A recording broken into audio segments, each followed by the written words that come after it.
Hello बच्चों, आप लोग स्वागत है साइंस मस्तिष्क क्लासेस में। आज आप लोग पढ़ाने जा रहे हैं 12th बायोलॉजी चैप्टर 2। आज पहला चैप्टर समाप्त हो गया है, आज चैप्टर 2 पढ़ाना है।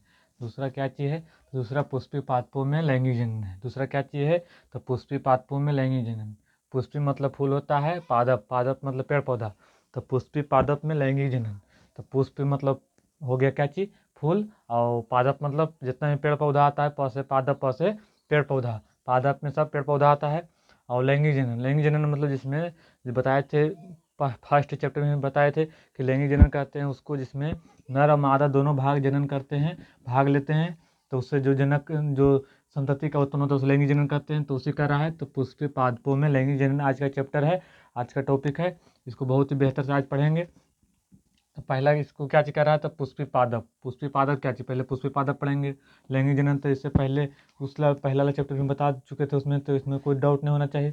अब आते हैं पुष्पी पादप क्या चीज़ है।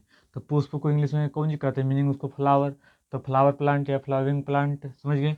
तो पुष्पी पादप तो किसको कहते हैं? यहाँ तक ये दूसरा यहाँ से लिखा हुआ है, इधर वहाँ तक उल्ला है, इधर अलग है। तो समझिए पुष्पी पादप किसको कहते हैं?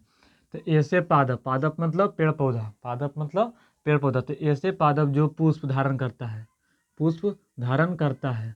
पुष्प धारण मतलब समझ रहा है? पुष्प धारण मतलब कि जो फूल मतलब जो जैसे पेड़ पौधा जो फूल उत्पन्न करता है, धारण मतलब करता है, उसको पुष्पी पादप कहते हैं। पादप मतलब पेड़ पौधा, जो पेड़ पौधा फूल धारण करता है उसको पुष्पी धारण, पुष्पी पादप कहते हैं। जैसे कोई चीज़ पुष्प धारण नहीं करता, डायरेक्ट फल में निर्माण होता है। जैसे ठो पढ़ाएंगे आगे, सत्य फल, असत्य फल, और एक ठो होता है अनिषेक फल। तो उसमें एक ठो होता है बिना निषेचन के फल का जो निर्माण होता है, तो उसी अनिषेक फल। तो उसी क्या चीज कह रहा है? तो पुष्पी पादप, तो पुष्पी पादप जो ऐसे पादप जो पुष्प धारण करने, पुष्प धारण करते हैं, उसे पुष्पी पादप कहते हैं। जो पेड़ पौधा पुष्प मतलब उससे पुष्प निकलता है तो उसे पुष्पी धारण करता है, मतलब पुष्प को धारण करता है, उसको कौन कहते हैं? पुष्पी धारण कहते हैं। तो ऐसे पादप जो पुष्प धारण करते हैं पुष्पी पादप कहलाता है। कौन सी कहलाता है? पुष्पी पादप कहलाता है।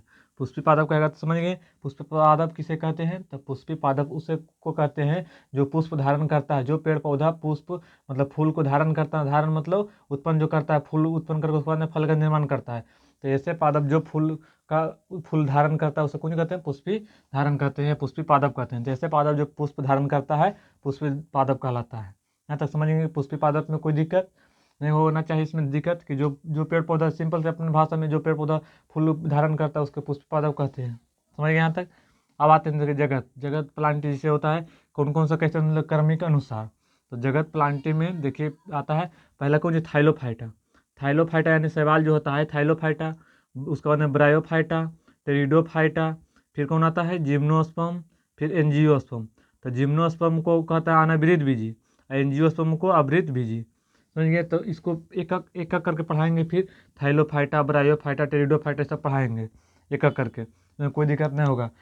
इसमें पढ़ाएंगे ब्रायोफाइटा, टेरिडोफाइटा, थाइलोफाइटा। इसमें जो होता है किसमें जड़ तनापत्ति वास्तविक रूप से पाया जाता है, वास्तविक रूप से नहीं पाया जाता है। टोटल इसको जो आएगा इस पर टॉपिक उसके बाद में बताएंगे।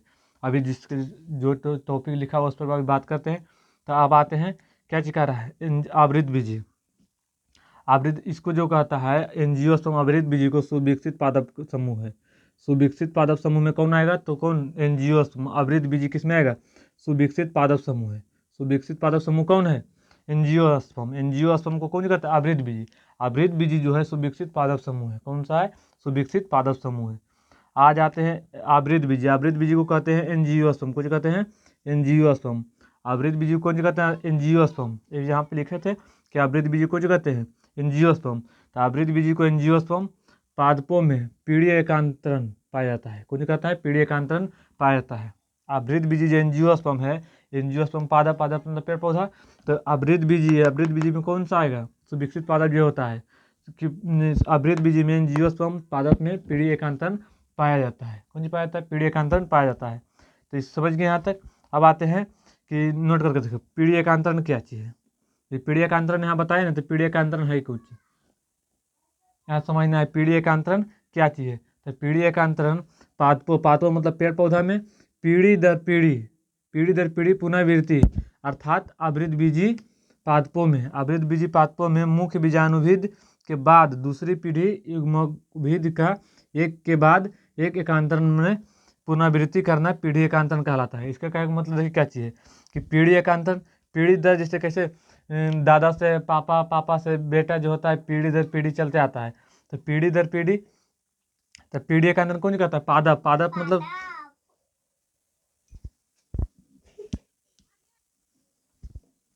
तो पीढ़ी एकांतरण किसे कहते हैं? पादप में। पादप मतलब पेड़ पौधों में पीढ़ी दर पीढ़ी पुनरावृत्ति। पुनरावृत्ति मतलब फिर से निर्माण होना, पुनरावृत्ति अर्थात आवृत बीजी पादप। आवृत बीजी पादपों में, आवृत बीजी पादपों में मुख्य बीजाणुभेद, कौन सी मुख्य बीजाणुभेद के बाद दूसरी पीढ़ी, दूसरी पीढ़ी पहले पीढ़ी जैसे दादा से पिता, पिता से फिर बेटा पर जो आता है, जैसे किसी जैसे हमको दादा, दादा के बाद पिता, पिता के बाद हम जो है, तो पीढ़ी दर पीढ़ी दूसरी पीढ़ी युग्मक भेद, दूसरी पीढ़ी युग्मक भेद का एक के बाद एक स्थानांतरण क्रम, एकांतरण क्रम, कौन सी एकांतरण क्रम मतलब एक से एक पीढ़ी दर पीढ़ी, पीढ़ी दर पीढ़ी के एकांतरण क्रम का पुनरावृत्ति, पुनरावृत्ति करना ही पीढ़ी एकांतरण कहलाता है।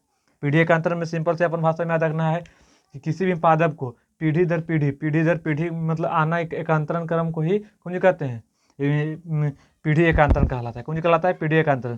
पादपों में पीढ़ी दर पीढ़ी की पुनरावृत्ति, पुनरावृत्ति मतलब पुनः निर्माण होना। जैसे पहला पीढ़ी के जैसे एक ठो जैसे हिस्ट्री में पढ़ना था वो अलग है, जैसे गौतम बुद्ध के जो पीपल के बीच के जो ज्ञान प्राप्त हुआ था बोध गया में, वो कौन पीढ़ी का, जो पीढ़ी दर पीढ़ी वो कौन पीढ़ी का पीपल लगा हुआ है? उसको एक ठो बंगाल का शासक था जो कि कटवा दिया था उसको, ठीक है, तो उसको फिर श्रीलंका से जाकर लाया गया था। उसके बाद में शायद पाँचवीं पीढ़ी का उसको पेड़ लगाया गया था, तो पाँचवीं पीढ़ी, तो पीढ़ी दर पीढ़ी, तो उसके बाद क्या होता है, उसके वो पीढ़ी था, उसके बाद वो पीढ़ी, पीढ़ी दर पीढ़ी जो होता है उसी को पीढ़ी एकांतरण कहते हैं।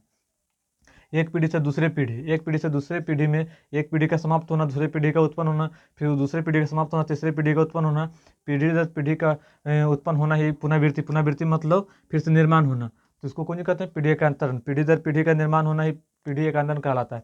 तो एक पीढ़ी से दूसरे पीढ़ी, दूसरे पीढ़ी से तीसरे पीढ़ी का निर्माण ऐसे चलने एकांतरण क्रम को ही कौन कहते हैं? पीढ़ी एकांतरण कहलाता है। पीढ़ी एकांतरण समझ गए। अब आते हैं नोट करके एंजियोस्पर्म।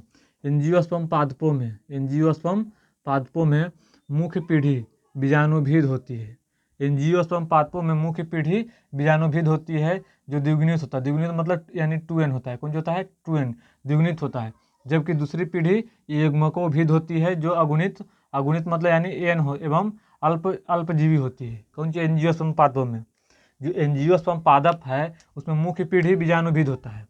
मुख्य पीढ़ी जो मुख्य होता है, जैसे कोई भी घर का मुख्य मुख्य एक होता है कि नहीं, मालिक होता है, तो उसी रूप से एंजियोस्पर्म पादप में मुख्य पीढ़ी, मुख्य पीढ़ी मतलब जो एक मुख्य आदमी होता है, घर का जो एक मुख्य सदस्य होता है, जो घर का एक मुखिया होता है, जैसे गांव पंचायत का एक मुखिया होता है, मुख्य सदस्य, तो उसी एंजियोस्पर्म पादपों में मुख्य पीढ़ी बीजाणुभेद होती है। मुख्य पीढ़ी का जो होता है बीजाणुभेद। एंजियोस्पर्म पादपों में मुख्य पीढ़ी बीजाणुभेद होती है जो द्विगुणित होती है। पूर्ण रूप से कौन द्विगुणित होता है, यानी 2n द्विगुणित होता है। या n मतलब जो रहता है अगुणित को कहते हैं n, अगुणित को, अगुणित को n कहते हैं, अगुणित को n, और द्विगुणित को 2n, द्विगुणित को कौन कहते हैं? 2n। तो कौन होता है? द्विगुणित होती है। जबकि दूसरी पीढ़ी युग्मकोभेद होती है जो अगुणित एवं अल्पजीवी होती है। कौन होता है? अल्पजीवी होता है। दूसरे पीढ़ी, मुख्य पीढ़ी कौन होता है?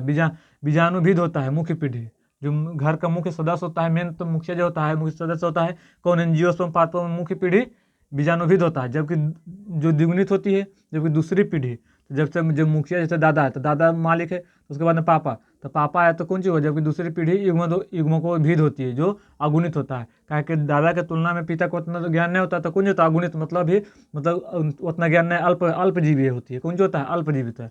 तो समझ गए कि एंजियोस्पर्म पादपों में मुख्य पीढ़ी कौन जो होता है? बीजाणुभेद होता है, जबकि जो द्विगुणित होती है, जबकि दूसरी पीढ़ी युग्मकोभेद होती है जो अगुणित एवं अल्पजीवी होती है। यहाँ तक समझ गए? यहाँ तक कोई दिक्कत? यहाँ तक उतार लीजिए, उसके बाद में आगे फिर लिखा के बताते हैं।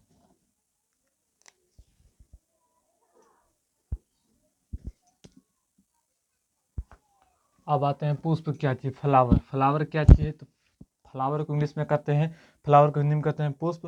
पुष्प को यानी फूल, पुष्प को ही मतलब फूल या पुष्प बराबर है फूल, फूल या पुष्प, वही समझ गए फूल। तो पुष्प क्या चीज़ है? तो पुष्प जो है एंजियोस्पर्म पादपों की लैंगिक जनन संरचना है। क्या चीज़ है? तो पुष्प क्या चीज़? पूछेगा फूल क्या चीज़ है, पूछ देगा क्वेश्चन, माननीय बोर्ड में पूछ देगा क्वेश्चन कि फूल क्या चीज़ है, तो क्या बताना है? पुष्प जो है एंजियोस्पर्म पादपों की लैंगिक जनन है। कैसा जनन है? लैंगिक संरचना है। किसका? एंजियोस्पर्म पादपों की लैंगिक संरचना पुष्प है। पुष्प पूछेगा फ्लावर क्या चाहिए, तो खाली फ्लावर का नाम जानते हैं कि लोटस, रोज, इस फ्लावर का नाम, लेकिन पुष्प क्या चाहिए? तो पुष्प कैसे होता है? तो पुष्प एंजियोस्पर्म पादपों की लैंगिक संरचना है। क्या चाहिए? लैंगिक संरचना है। क्या चाहिए? पुष्प एंजियोस्पर्म पादपों की लैंगिक संरचना। लैंगिक मतलब जिसमें नर और मादा दोनों जनक भाग लेते हैं, जो निर्माण, तो लैंगिक जनन समझ गए थे। तो पुष्प एंजियोस्पर्म पादपों की लैंगिक संरचना है। पुष्प क्या चाहिए? साथ साथ बोलना है। पुष्प एंजियोस्पर्म पादपों की लैंगिक जनन संरचना है। पुष्प एंजियोस्पर्म पादपों की लैंगिक संरचना है। क्या चीज है? लैंगिक जनन संरचना है। पुष्प एंजियोस्पर्म पादपों की लैंगिक जनन संरचना है। क्या तो कौन सी गलत है? पुष्प पूछेगा पुष्प क्या चाहिए था? पुष्प एंजियोस्पर्म पादपों की लैंगिक जनन संरचना है। कैसा जनन संरचना है? लैंगिक जनन संरचना है। कौन पादप में? एंजियोस्पर्म पादप में। तो पुष्प एंजियोस्पर्म पादप में लैंगिक जनन संरचना तक याद हो गया होगा पुष्प। अब आते हैं पुष्प की खेती। पुष्प की खेती यानी कृषि, उस खेती को कृषि कहते हैं। उसी को इंग्लिश में फार्मर कह देंगे तो बात बराबर है। फार्मर, खेती, कृषि। पुष्प की खेती को क्या कहते हैं? तो फ्लोरिकल्चर। ये भी ऑब्जेक्टिव में आता है कि पुष्प की खेती को कौन कहते हैं? फ से पुष्प, क से खेती को कौन कहते हैं? तो फ्लोरिकल्चर। फ से फूल, फ से फ्लोरिकल्चर। तो पुष्प की खेती कौन कहते हैं? फ्लोरिकल्चर। फ से फूल, फ से फ्लोरिकल्चर। फ से फूल, फ से फ्लोरिकल्चर। तो पुष्प की खेती कौन कहते हैं? फ्लोरिकल्चर। फ से फल, फूल, फ से फ्लोरिकल्चर। तो समझ गए फ्लोरिकल्चर, पुष्प की खेती को फ्लोरिकल्चर समझ। अब पुष्प का निर्माण वो कौन जी कहते हैं? तो पुष्प का निर्माण जो होता है, फूल का निर्माण कैसे होता है? तो पुष्पीय विभज्योत ऊतक द्वारा। कौन विभज्योत ऊतक? पुष्पीय विभज्योत ऊतक। पुष्प का निर्माण होना कौन जी कहलाएगा? ऐसे ऑप्शन में देगा पुष्प का निर्माण होना क्या चीज कैसे होता है? तो पुष्पीय विभज्योत ऊतक। पुष्पीय विभज्योत ऊतक। इसको ऊतक के एक चैप्टर आएगा उसमें पढ़ाएंगे। तो पुष्पीय विभज्योत ऊतक कौन? पुष्प का निर्माण होना पुष्पीय विभज्योत ऊतक। अब आते हैं पुष्प की संरचना। संरचना को कहते हैं इंग्लिश में स्ट्रक्चर। और पुष्प के फ्लावर तो शुद्ध होता है स्ट्रक्चर। स्ट्रक्चर में संरचना, स्ट्रक्चर ऑफ फ्लावर। तो फ्लावर मीन्स पुष्प, पुष्प में फूल, और संरचना को इंग्लिश में कहते हैं स्ट्रक्चर। तो स्ट्रक्चर ऑफ फ्लावर किसे कहते हैं? तो स्ट्रक्चर ऑफ फ्लावर किसे कहते हैं तो समझना है। स्ट्रक्चर ऑफ फ्लावर किसे कहते हैं? तो पुष्प की संरचना, पुष्प की जो संरचना को दो भागों में बांटा गया। क्या भागों में बांटा गया? पुष्प की संरचना को दो भागों में बांटा गया है। पुष्प की संरचना को दो भागों में बांटा गया है। कौन कौन है वो भी पढ़ेंगे। तो पुष्प है पहला, तो फूल जान रहे हैं। फूल के क्या भागों में बांटा गया है? तो फूल को दो भागों में बांटा गया है। कौन कौन भाग है? एक तो होता है कौन? आवश्यक अंग, एक तो सहायक अंग। एक तो सहायक अंग, एक तो आवश्यक अंग। कोई भी चीज़ देखिए, एक तो आदमी हो या फूल हो, कोई भी एगो सहायक होता है। कोई सहायक गलत परिस्थिति में कोई सहायक होता है, कोई आवश्यक। तो देखिए पुष्प का दो भागों में बांटा गया है। पुष्प की संरचना को कई भागों में बांटा गया है? तो पुष्प के में जो संरचना उसको दो भागों में बांटा गया है। पुष्प की संरचना कई भागों में? दो भागों में। तो पहला कौन सा है? तो पहला है सहायक चक्र। कौन चक्र? सहायक चक्र। कौन चक्र? सहायक चक्र। दूसरा है आवश्यक चक्र। दूसरा आवश्यक चक्र। पहला सहायक चक्र, दूसरा आवश्यक चक्र। पुष्प दो भागों में बांटा गया, एक तो सहायक चक्र, एक तो आवश्यक चक्र। यहाँ तक समझ गए। तो सहायक चक्र कौन सा है? तो सहायक चक्र में पहला बाह्य दलपुंज, दूसरा दलपुंज। जो पुष्प में उसको फिगर पार कर दिखाएंगे, तो जो उसको बाह्य दलपुंज होता है, जैसे देखिए मानिए फूल है, ये फूल एक होता है करके होता है फूल, बीच में पंखुड़ी रहता है। तो जो इधर से रहता है, जो रहता है, ये रहता है बाह्य दलपुंज। जो बाह्य दलपुंज रहता है, जैसे कोई भी फूल रहता है, तो फूल को जो बाहर से घेरे हुए रहता है, बाहर से जो बाह्य, जैसे कोई बाहर वातावरण सेफ्टी कौन करता है? बाह्य दलपुंज। तो बाहर से रहता है जो फिर फट के खिलता है, तो जो बाह्य दलपुंज रहता है तो सहायक अंग है। सहायक अंग है कि नहीं? जिससे कोई भी उसको बाहर वातावरण से पानी, धूप, बारिश सब कुछ से कौन बचाता है? बाह्य दलपुंज। जो अंदर में एकदम थोड़ा सा मतलब जो आराम थोड़ा सा मुख्य रूप से रहता है, मतलब कली अवस्था में जो रहता है, उसको मुख्य रूप से कौन बचाता है? बाह्य दलपुंज। बाह्य दलपुंज उसको बचाता है। तो सहायक किया कि नहीं? फूल को सहायक किया, तो सहायक चक्र में कौन? बाह्य दलपुंज। फिर दलपुंज। जब बाह्य दलपुंज फटेगा तो उसे कौन चीज निकलता है? दलपुंज। कौन चीज निकलता है? दलपुंज। तो बाह्य दलपुंज जब फटता है तो कौन चीज निकलता है? दलपुंज। ये कौन? सहायक चक्र है। आवश्यक अंग। आवश्यक अंग कौन सा है? तो आवश्यक अंग पुमंग है। कौन सा है? पुमंग। आवश्यक अंग पुमंग और जयांग। पुमंग को कहते हैं, पुमंग पुष्प का नर भाग। पुमंग जो है, पुमंग किसका भाग है? पुष्प, फूल का नर भाग। फूल का नर भाग कौन सा कहलाता है? पुमंग। और पुष्प का मादा भाग, पुष्प का मादा भाग कौन सा कहलाएगा? जयांग। पुष्प का मादा भाग जयांग कहलाता है। पुष्प का नर भाग पुमंग, प से पुष्प, प से पुमंग। तो पुष्प का नर भाग पुमंग और पुष्प का मादा भाग जयांग कहलाता है। तो ये आवश्यक चक्र है और ये सहायक चक्र। सहायक चक्र समझ गए, सहायक चक्र जो पेड़ पौधा को जो सहायक करता है, तो जो कली अवस्था में फूल रहता है उसको बाहर वातावरण, बाहर से हवा, पानी, धूप, बारिश से बचाता है कौन? बाह्य दल पुंज। जो कली अवस्था में रहता है तो जब बाह्य दल पुंज फटता है तो कौन निकलता है? दल पुंज। तो इस सहायक का चक्र है। आवासीय चक्र पुमंग और जयंग। पुमंग जयंग, पुमंग कहते हैं पुष्प के नर भाग को पुमंग, और जयंग पुष्प के मादा भाग को जयंग कहते हैं। ये समझ गए। अब आते हैं सहायक चक्र क्या चीज, मतलब फूल में सहायक चक्र कौन काम करता है? तो सहायक चक्र आज पढ़ेंगे, सहायक चक्र क्या चीज। उसके बाद में आवश्यक चक्र पढ़ेंगे, फिर बाह्य दल पुंज पढ़ेंगे, फिर दल पुंज पढ़ेंगे। काय की चैप्टर है पुष्पी पादपों में लैंगिक जनन, फूल के बारे में इसमें पूरा एकदम डीपली पढ़ना है। तो सहायक चक्र क्या चीज? तो पुष्प यानी फूल का वह भाग जो पुष्प के लैंगिक जनन अंगों में रक्षा करता है, लैंगिक जनन रक्षा करता है एवं पुष्प को सुंदर, आकर्षक एवं गंधयुक्त बनाने में सहायक करता है। तो कौन सहायक चक्र इसका काम की है? तो फूल कोई भी अंग सहायक, मतलब किसी को सहायता करना। तो फूल में जो उसका जो कली अवस्था में तो उसको सहायक कर दिया।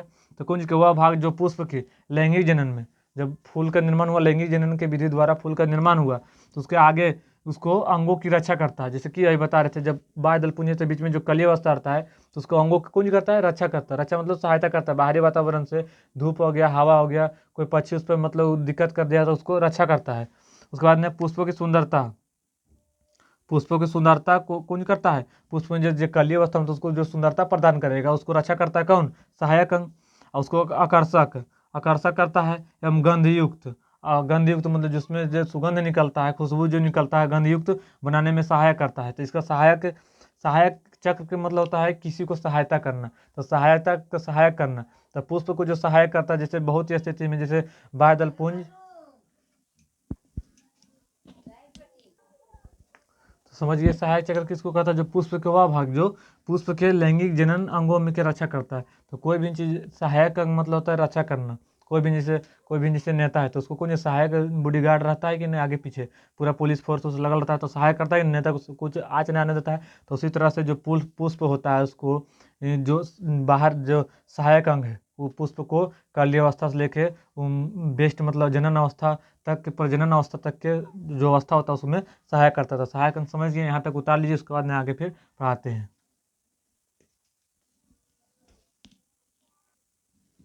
अब आते हैं सहायक चक्र। सहायक चक्र जो बताए थे जो पुष्प के कली अवस्था में जो सहायक रूप से उसको बनता है उसको सहायक चक्र बोले थे। तो सहायक चक्र दो भागों में बांटा गया है। कौन कौन है? तो सहायक चक्र दो भागों में बांटा गया सहायक चक्र। एक तो पहला है बाह्य दल पुंज, जो बाहर से जो बाह्य दल पुंज होता है, जो बाहर से कली अवस्था में जो उसको सहायक करता है, तो बाह्य दल पुंज। तो बाह्य दल पुंज पहला है और दूसरा है दल पुंज, दूसरा दल पुंज। तो सहायक चक्र कई भागों में बांटा गया है? दो भागों में। सहायक चक्र कई भागों में? दो भागों में। सहायक चक्र कई भागों में बांटा गया है? दो भागों में। पहला बाह्य दल पुंज, दूसरा दल पुंज। पहला बाह्य दल पुंज, दूसरा दल पुंज। तो सहायक चक्र कई भागों में बांटा गया है? दो भागों में। पहला दल पुंज, बाह्य दल पुंज, दूसरा दल पुंज। पहला बाह्य दल पुंज, दूसरा दल पुंज। तो बाह्य दल पुंज की इकाई कौन कहलाता है? बाह्य दल। बाह्य से बाह्य दल पुंज की इकाई कौन कहलाएगा? बाह्य दल। बाह्य दल पुंज की इकाई बाह्य दल। बाह्य दल पुंज की इकाई कौन कहलाएगा? बाह्य दल। और दल पुंज की इकाई दल या पंखुड़ी कहलाएगा। बाह्य दल दल पुंज की इकाई कौन कहलाएगा? दल या पंखुड़ी कहलाएगा। कौन कहलाएगा? पंखुड़ी। तो दल पुंज की इकाई दल या पंखुड़ी कहलाएगा। बाह्य दल पुंज की इकाई बाह्य दल पुंज कहलाएगा। बाह्य दल पुंज की इकाई बाह्य दल।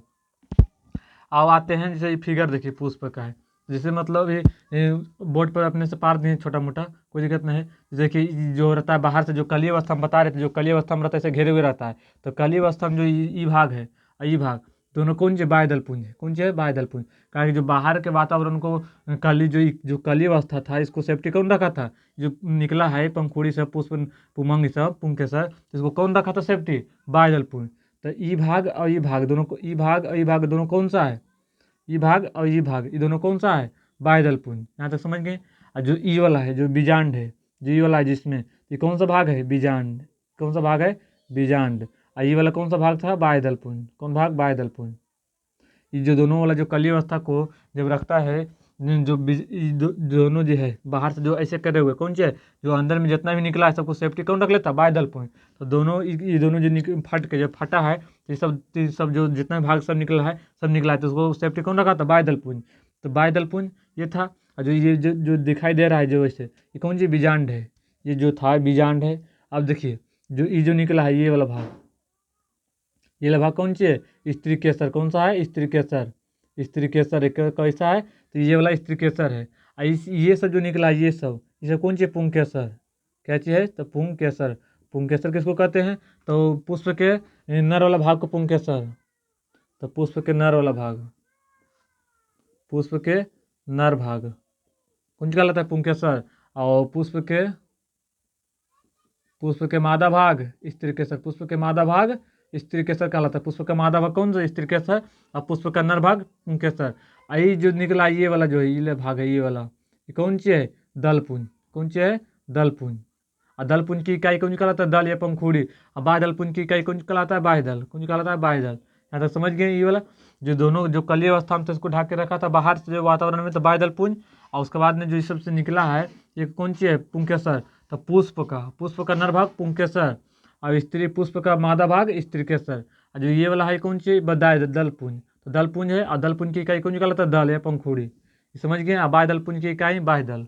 जो ये वाला था बीजांड, ये वाला कौन सी भाग? दलपुंज बाह्य दलपुंज के बगल वाला कौन सा? बीजांड।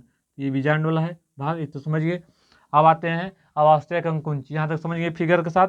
अब आते हैं आवश्यक अंग क्या चाहिए? आवश्यक मतलब जिसके बिना मतलब आगे पुष्प का जन्म हो ही नहीं सकता है, मतलब आगे पुष्प का निर्माण हो ही नहीं सकता। आवश्यक अंग उसके बिना मतलब पुष्प का निर्माण होना आवश्यक है। तो आवश्यक अंग है तो पुष्प का वह भाग यानी फूल का वह भाग जिसमें लैंगिक जनन भाग, पुष्प का वह भाग जिसमें लैंगिक जनन भाग उपस्थित होते हैं कौन कहलाता है? आवश्यक अंग कहलाता है। कौन कहलाता है? आवश्यक अंग कहा जाता है। पुष्प यानी फूल का वह भाग जिसमें लैंगिक जनन, जिसमें जैसे पुष्प का वह भाग जिसमें नर इसमें स्त्री केसर और पुंकेसर दोनों भाग जब भाग लेंगे, दोनों जब भाग लेंगे जनन में, लैंगिक जनन में, तो पुंकेसर पुष्प का नर भाग यानी पुंकेसर और पुष्प का मादा भाग यानी स्त्री केसर दोनों जब जनक भाग लेंगे तो लैंगिक विधि द्वारा पुष्प का निर्माण करेंगे। तो इसीलिए इसको कौन कहते हैं? आवश्यक अंग। तो आवश्यक अंग समझ गए? आवश्यक अंग का एक मतलब है जिसमें एकदम उसके बिना मतलब आगे पुष्प का निर्माण होना ही नहीं है। तो पुष्प का निर्माण कैसे होगा? तो पुष्प का नर भाग पुंकेसर, पुष्प का मादा भाग स्त्री केसर। तो पुष्प का नर भाग पुंकेसर और स्त्री केसर दोनों जब लैंगिक विधि द्वारा जनन करेंगे तो उसके बाद में जो फूल का निर्माण होगा उसे कौन कहते हैं? पुष्प का निर्माण हुआ तो उसको कहते हैं आवश्यक अंग। अगर ये दोनों अगर जनक दोनों अगर नहीं भाग लेंगे लैंगिक जनन में तो पुंकेसर क्या फूल का निर्माण होगा? नहीं हो पाएगा। तो इसीलिए आवश्यक अंग है। तो आवश्यक अंग समझिए पुष्प का वह भाग जिसमें लैंगिक जनन द्वारा लैंगिक जनन भाग उपस्थित होते हैं आवश्यक अंग कहलाते हैं। अब आवश्यक अंग कई भागों में बांटा गया है? तो आवश्यक अंग कई भागों में? 2 भागों में बांटा गया है। जो आवश्यक है तो आवश्यक अंग 2 भागों में बांटा गया है।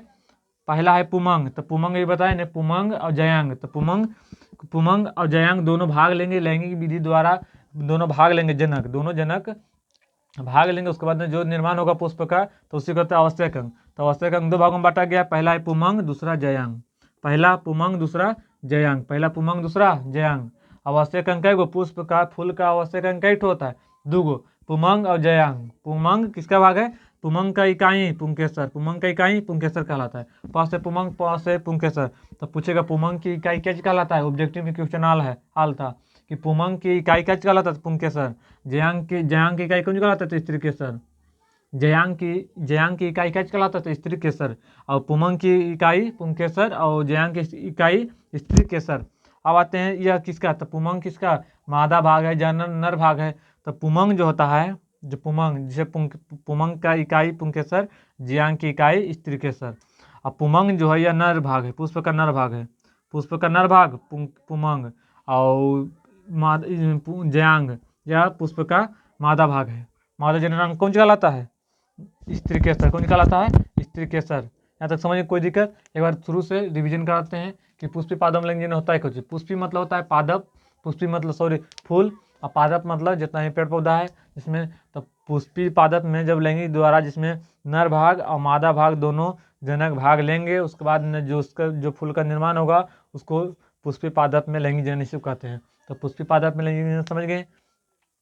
और इसमें जो सहायक चक्र भी 2 प्रकार के होते हैं, आवश्यक अंग भी 2 प्रकार के होते हैं। तो सहायक अंग 2 प्रकार कौन कौन है? तो बाह्य दलपुंज और दलपुंज। तो इसमें बाह्य दलपुंज कौन करता है? जो भी पेड़ जो फूल रहता है, जैसे कली अवस्था में जो था इधर, ये सब अभी खिला नहीं था, जो जब ऐसे कली अवस्था में ढाक लेता जैसे कौन कहते हैं? बाह्य दलपुंज।